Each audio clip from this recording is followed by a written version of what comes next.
Hello and welcome to the Mindful Minimalist Show. My name is Sarah. This podcast covers minimalism, mental health, and mindful living. I am a licensed educator, an expert declutterer, and a mental health warrior fighting the stigma. Today's podcast is all about minimalism for beginners, or Minimalism 101. This podcast is going to be a bit longer than our previous podcast, so settle in with a cup of tea or coffee, grab a blanket, or maybe if you're on your commute, hopefully this can make your drive a little more enjoyable. In the past, I have made another video about minimalism for beginners and how to get started becoming a minimalist. I will link that video above and below in the description box. I will also link any other videos or people that I reference in this video. So, you want to be a minimalist. That has brought you here. Most likely you are either a new minimalist trying to figure out what you're doing, get some advice, or you're someone who has considered minimalism but isn't quite sure where to start, or even if you really want to do this thing. Others may have never even heard of minimalism.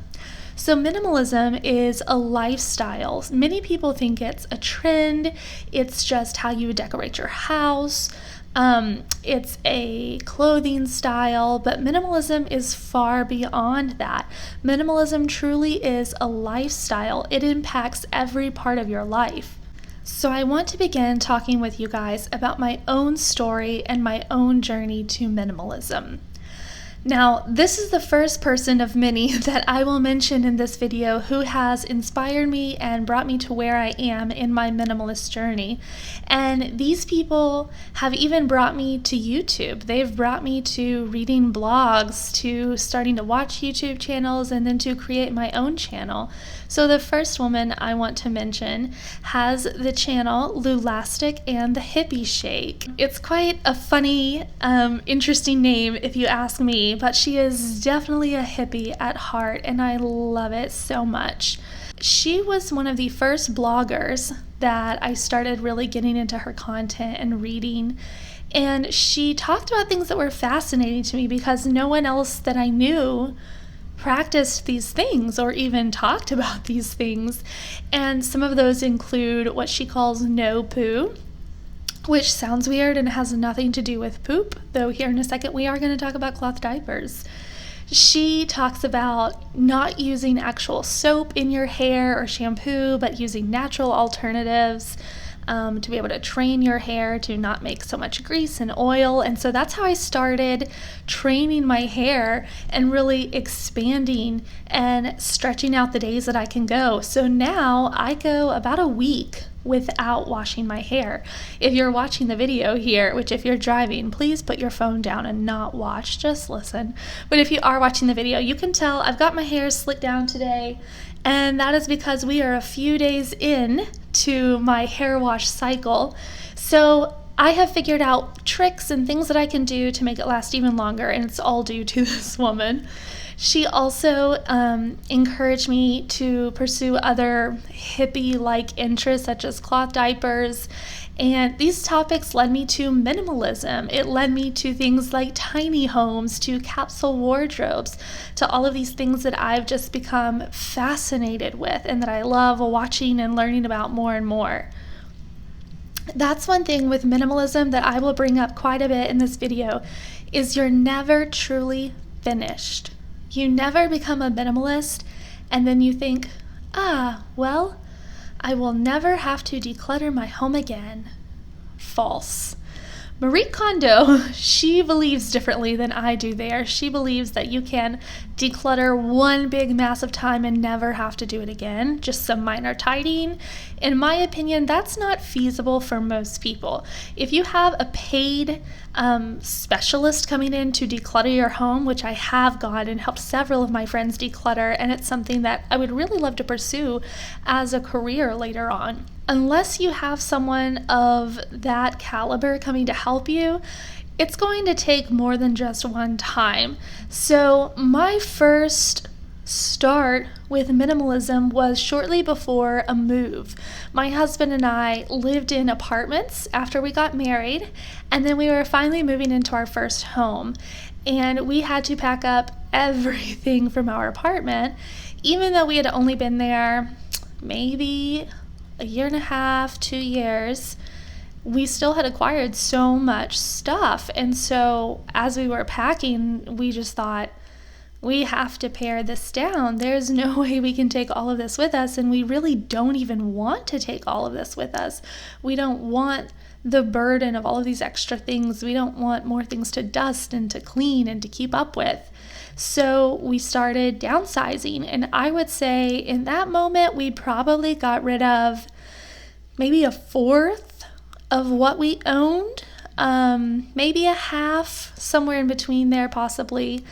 And that was huge for us. That was our very first step into decluttering and our first move towards minimalism. Now, this did not go as smoothly as I wanted it to, because my husband was not quite on board in the beginning. He did not really like the idea of getting rid of some of his clothes, having a smaller wardrobe, getting rid of gadgets that he might use one day, or workout gear that he had kept because it was expensive, or whatever it may be. And I really had to encourage him and show him the benefits of minimalism, but mainly I had to lead by example. And that is one of my number one keys in marriage, or even with your children, is to lead by example. But we'll get into that later on. He shortly got on board and realized how much freer life can be when you focus on moments and experiences and time with your family rather than possessions. You have so much more free time because you're not cleaning, you're not having to look for things because you lost them everywhere. Your home is a peaceful, calming place that does not overwhelm you. And from my experience with anxiety and panic attacks, which are both so severe to the point of me being nauseous and even vomiting, I know that having a clean, clutter-free home is just the most peaceful thing for me. Throw in a little bit of some lavender essential oil like I've got going right now. If you have a diffuser, pause this video, go put some lavender oil in and join me in this relaxation session. It needs to be a place where you can focus, you can think, or you can do the opposite. You can rest, you can meditate, you can clear your mind, whatever it may be. Now, I want to get into a part that is tricky with minimalism, and many people think that minimalism is just impossible for them. You just can't do it. Let me give you a second to see if you can guess what it is. You ready? This is minimalism with children. Whew. All the mamas, sigh. Take a big deep breath in and a big deep breath out. All of you out there who don't have kids, consider yourself lucky that you don't have to declutter for your children. So for all of you families out there who do have children, I would say this is one of the hardest things to declutter is your children's items. What I personally believe makes this so difficult is we get attached to these things, sometimes even more than our children do. We get attached to their tiny little baby clothes, all of their cute little toys, all of the drawings they've had. And I'm not recommending that you trash those. I don't think that you should just take them away from your children and just give them this plain, empty white wall. However, I do think that it's something that you need to pay attention to. And it's something that has been a big focus for me. And I do well with his clothes. I do well with not having too many toys out at one time. However, we have a closet crammed full of toys and a garage with more toys as well. Mainly, the number one reason, grandparents. I don't think they're listening to this podcast, but they are the culprits. They know anyway. So what I recommend for things like that is to discuss the toys that you want them to have. Discuss the gifts you would want them to have with family members and friends who are likely to give them gifts or who have given them things in the past. One thing that I really recommend if you want to do this is to make a birthday list or a Christmas list with the gifts that you would like them to receive or that you think they would enjoy. For us, that means excluding noise-making toys. That may sound harsh or bad as a parent, but for us, we would rather him play with calming, quiet toys. Another reason for that is I have headaches 24/7. I plan on making an episode about this soon, and it's really hard for me to have loud noises when I'm dealing with these really bad headaches. So that's another reason for quiet toys. And the last thing I want to mention about kids is opting for experiences over material items. So that could be going to the park versus going to the dollar store and buying a cheap toy. That could be going to the aquarium compared to going and buying, I don't know, a new soccer ball or something of that nature, something around the same price. So I would recommend, instead of cluttering up their rooms or your closets with more and more things that they don't truly need and they probably won't even play with if their toys are just overflowing. So let's talk about how you actually get started decluttering. I personally recommend decluttering one room at a time. Now, the Konmari Method, which was created by Marie Kondo, is different than minimalism. Many people think that they are the same, that they go hand in hand, and that is simply not true. The Konmari Method is similar to the philosophy of minimalism, but they are very different in their own ways. With Konmari, she recommends doing one category at a time. So doing all of the clothes in your home at one time, doing all of the papers in your home at one time. So you'll go through each room and bring those items all together into one big pile in one room and then go through them. I personally do not like this approach. I prefer working room by room, and that's simply my preference. I feel like most people lean towards that direction, but I know the KonMari followers do the whole house at a time. So what I recommend is to start with some easier categories. So what I recommend is to start with some easier rooms. So that might be a bathroom, that might be a small closet, that may even be a junk drawer. Whatever it is that you feel comfortable starting with, start there. Don't choose something that you know will be overwhelming or that will take hours on end. Start with something simple that may take 30 minutes to an hour, or however long you have the energy to keep going. Now, I would work from the simplest to the most difficult, and here throughout the video, I will let you know what I think personally should be saved for last. I'll also give you some more recommendations of people I think you should check out for more inspiration. So as you get started in each room, I believe personally you should create 4 piles. Normally people say create 3 piles, but I've added my own 4th one.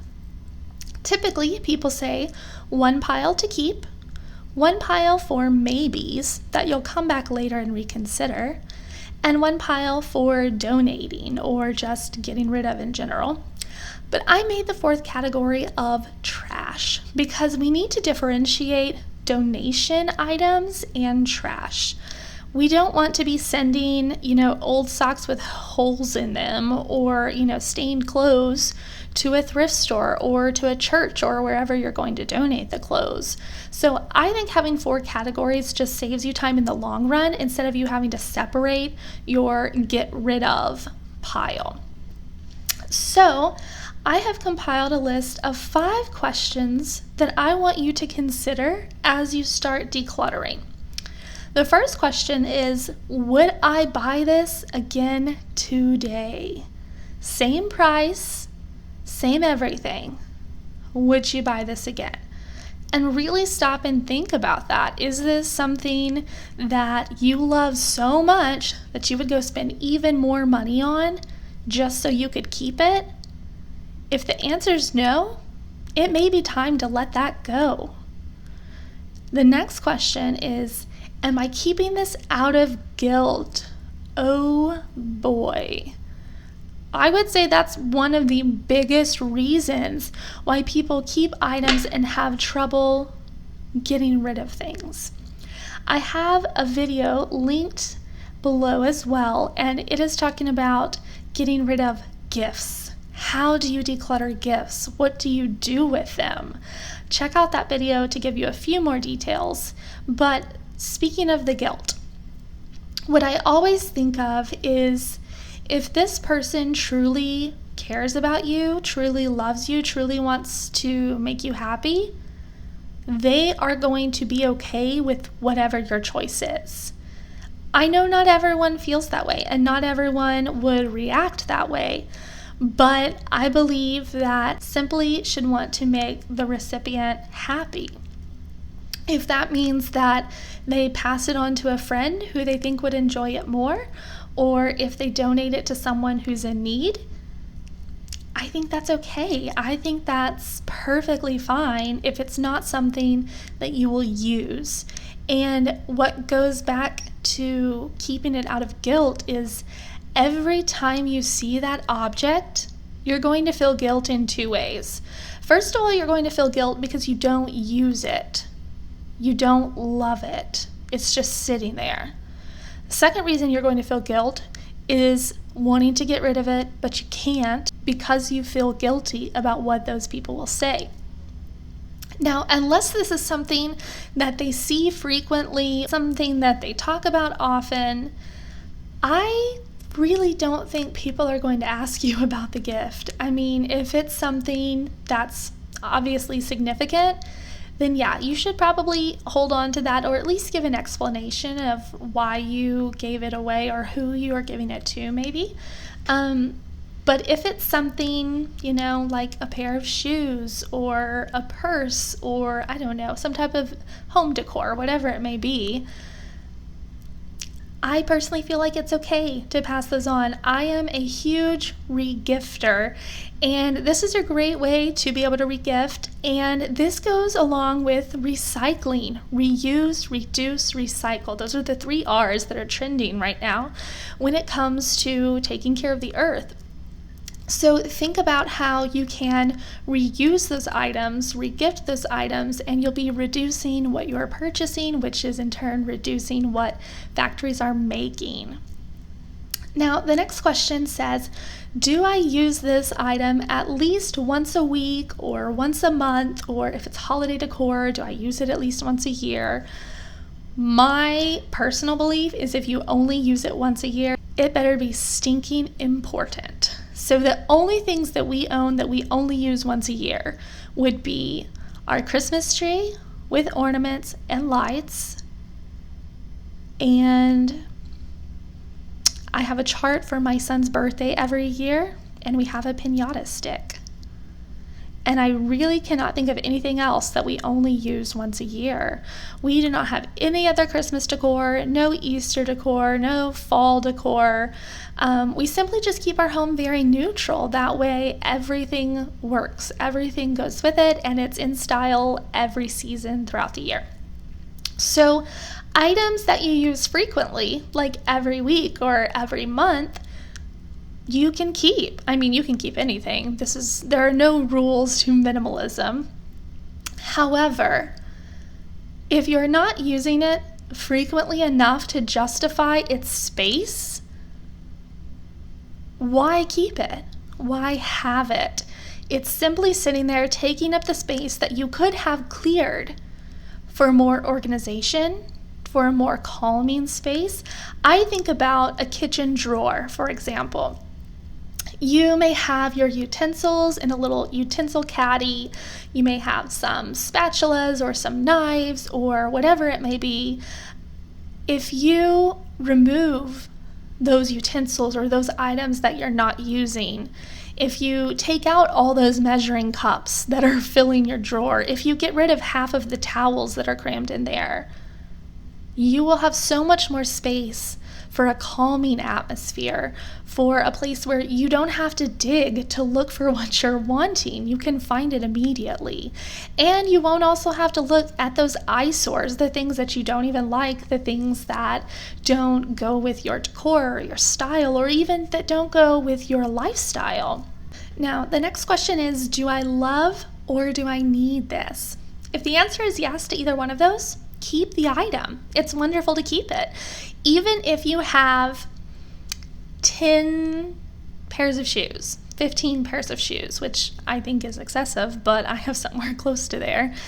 If you use them all and you love them all, or you need them all, maybe you have certain ones for work, certain ones for church, certain ones for exercise, then that's justified. That's completely understandable. Now, where you get into some trouble is if you have 50 pairs of shoes, 5 of them are duplicates or identical, or 20 of them you don't even wear. Some of them your feet are too swollen for, so you don't wear them anymore. Or some of them are all scuffed up, but you think, oh, maybe I can fix them up one day, or, I can just shine them up a bit and they'll be fine. No, let those go. The items that you are not using, that are sitting there taking up space, those are simply clutter. That's all it is. It's adding zero value to your life if you do not love it or need it or use it. Now let's talk about adding value to your life. When I think about that, I think about things that you can use that make your life easier, that make your life more helpful. For example, things like vacuum cleaners, brooms, cleaning supplies, things like that I don't necessarily love. I don't love cleaning, despite the fact that I love organization. If you're interested in an episode of organizing versus decluttering versus cleaning, I would love to delve into those topics and their differences. So drop me a comment below if you would like to hear that one next or coming up soon. So let's think about things that you love. So there will be some things that you don't love, but you need them. And that is serving a purpose. So those are things that you should keep. The other thing is something that you love. If you have a passion, you have a collection, and these are things that truly bring joy and add value and happiness to your life every day, hold on to those things and treasure those things. Put them on display. Don't have them hidden away. And then my final question is, would I pack and ship this if I moved across the world? So I live in the US. I imagine myself moving to Europe or Asia. It is going to be extremely expensive to ship everything in my home there. So if I can't take it here, I would have to purchase it again in the new country, or I would have to pay shipping to take it with me. And that would be a ton of money to ship such heavy items. So really stop and think about the items that you treasure the most and that you would just have to take with you if you were to move.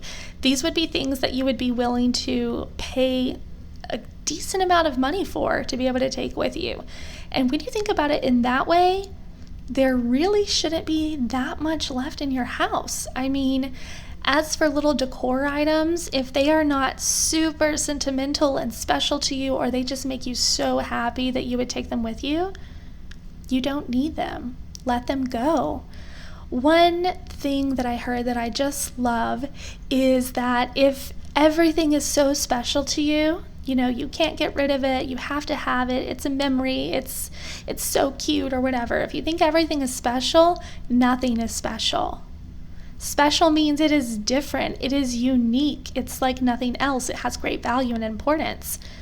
But if everything in your home is special, then nothing really is. Now, this becomes true once you embrace minimalism. Once you get rid of all of those things that are not special, that's all you're left with. things that spark joy in you, things that bring happiness to you, things that make you joyful, things that make you want to come home at the end of the day. I know for my husband and for myself, we look forward to coming home so much after a day out, going to other people's homes or going out to a restaurant, whatever it may be, which we're in quarantine right now. So we are just so ready to come home by the end of the day or the end of the night, even if we've only been out a few hours, because home is our safe space. It is our comfortable space where there are few distractions and we really have no worries when it comes to clutter, things being all over the house, feeling stressed by not being able to find our things or overwhelmed just by how much there is that's just taking up your space. Another thing that I really find interesting is whenever your eyes move across the room, even if you're looking fast, if you're looking slow, your eyes are picking up on every single item that they see. And this is subconsciously. You are not looking saying, there's a lamp, there's a ring light, there's a tree, there's a bed. It doesn't work that way, but as you're looking across the room, your eyes are seeing each of those things. And so that's causing more work on your eyes, on your brain, causing more distractions, more stress overall, compared to a clean, empty space.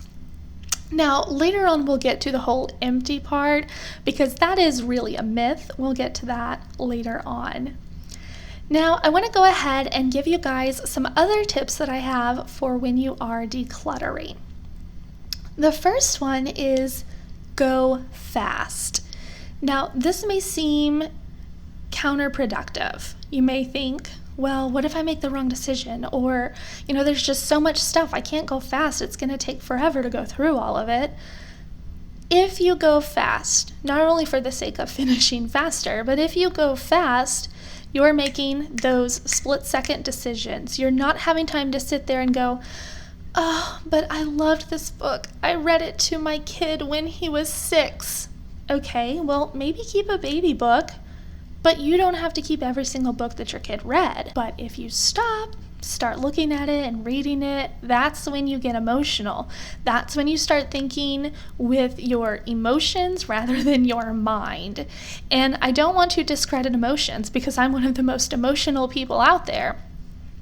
But when it comes to things that you're keeping, you have to think rationally and logically about the use of it and the benefit of it. So don't stop and think through every single item with great care. Also, it will take you hours to finish. For a reference, I helped one of my friends with her kitchen, and in total, it took about 7 hours or so. And it was quite the task. And it was just one kitchen. We did not do maybe just a tiny bit of the living room, but that was it. It was quite a day. And the reason why is because we went through every single item in her kitchen. Every single spoon, every single spatula, every single salt and pepper shaker. Yes, she had more than one. I believe she had 5. If you're listening to this, you know who you are. I think I let her keep 2 in the end. And by I want to clarify, if I do ever help you declutter or give you advice, you do not have to take my advice. You do not have to do anything that I say. You can disregard this entire podcast if you don't like it. These are simply my tips and my own opinions that I have formed after decluttering for years myself and for other people as well. My next tip I would give you is do not declutter and discard other people's things. This is really important, and at first this was hard for me. I am a little bit of a control freak, and I tend to be the more assertive, outgoing one, and my husband is a little more calm and chill, and so it's really easy for me to just take over things and just want to do it, and so I had to learn to, calm down, take it down a notch, and let him do his thing. So I tried to tell him all about why I loved minimalism, why it would be good for him, but I cannot go in his closet and just start taking out clothes that I know he doesn't wear. I can't just go and sell his gym equipment that he doesn't use. Those are his things. And it's the same when it comes to your children as well. Obviously, when they're a certain age, under 1, they can't choose what they want. But even at the age of 1, you can set out 2 toys for them and let them choose one that they love. The other one, you can tell them, we're going to give this to another boy or girl who can use it. And then as they get older, they will understand more and more and more. Now, I am not saying to start doing this at the age of 1. We did not start doing this until recently when my son was 3. So I'm not saying that's the perfect time, but I'm saying if you wanted to start as young as that, there is a simple way that you could. When it comes to kids' items, I really recommend talking with them and letting them help make some of these choices. And I was actually shocked with something that I read with some other minimalists, and it was that their parents had taken some of their toys away without telling them, and that really scarred them, and they remembered it, and they were still, I don't want to say bitter, but they were still hurt by that. And I would hate to think that my son feels that way because I took his things. So if I wouldn't go and just take my husband's things and get rid of them, I shouldn't do that with my child's things either. My next tip, and I hinted at this earlier, is to save the sentimental things for last. Start with the easier things like a junk drawer or a closet. Work your way to those sentimental things like memories, baby books, souvenirs, wedding dresses. I mean, the list goes on and on of things that people find sentimental and dear to their heart, and they have a hard time letting go of it. Save those for last. And this is actually a Konmari tip that I really agree with and I appreciate. And she advises that you start easy and then work your way up to the harder decluttering processes, because as you go along the way, you are learning and refining your decluttering skills. So as you get better and better and better at decluttering, the easier it will be for you, the faster it will be for you. You're going to be just getting in the flow, and you won't have to stop and make these decisions or feel so overwhelmed. It will just be natural to you. Another tip I have for you is that minimalism does not mean cold, white, empty, sterile. Those are words that are used to describe minimalism a lot, and believe it or not, I actually love those descriptions. Personally, that's me. I love just a plain white wall, simple greenery decor, some touches of black and brown, but you can have pink walls and be a minimalist. You can have a yellow refrigerator and be a minimalist. You can have floral curtains and still be a minimalist. It does not have to look like this basic empty house. Now, I think people confuse that because they see so many minimalist houses that are so white and simple and clean and streamlined. And I think that's simply because minimalists like an emptier house. They like a certain style that just tends to follow this pattern. But minimalism has nothing to do with your decoration or your overall fashion or home style. It just has to do with how much of it you have in your home and which parts of it you actually love and truly appreciate. Now, one thing that one of my listeners and one of my followers on Instagram told me in one of my questions is that sometimes minimalists judge other minimalists, and I hate that, but I understand what she's saying, because you will have some people who are like the extreme minimalist, only live out of a backpack. Those people are real. I can link one of my other favorite minimalist YouTubers. She does not live out of a backpack, but she has done, I think, some episodes on that, and she lives pretty much like she could pack up in a backpack any second. But maybe sometimes there are those people who think this is what minimalism is. You have 30 pieces in your wardrobe total. You have, one pair of shoes. You only have one plate and one cup for each person in your home. There are a lot of these rules, quote unquote, for you listeners, that some minimalists have or that people say are minimalist rules. But remember, there are no rules when it comes to being a minimalist. On the other hand, some may judge and say, ugh, I do not like that minimalist look where it's all white and plain and it's just so boring and so basic. Well, that's judging those people as well. So it's really nice to just support everyone in their own minimalist journey, no matter what that looks like for them. It's different for every single person. Another tip I have for you is to not save things just in case. If you need it so badly, go buy it again. If it's something that you have not used in a month, 2 months, get rid of it. Don't keep it just because, oh, there might be one day where this comes in handy. And this, you guys, this is something I had to get good at. This is going to take some practice, and I bet this will be for some of you as well. Do not take things that are free or on sale if you don't need them. Come on, guys. I struggled with this so badly before because I'm such a cheapskate. I would take anything that was free, anything that was a bargain, I would buy it. And I thought, I can fix it up, or I can do this, or, oh, it's cute, I can blah, blah, blah. Well, that just adds up and adds up and adds up.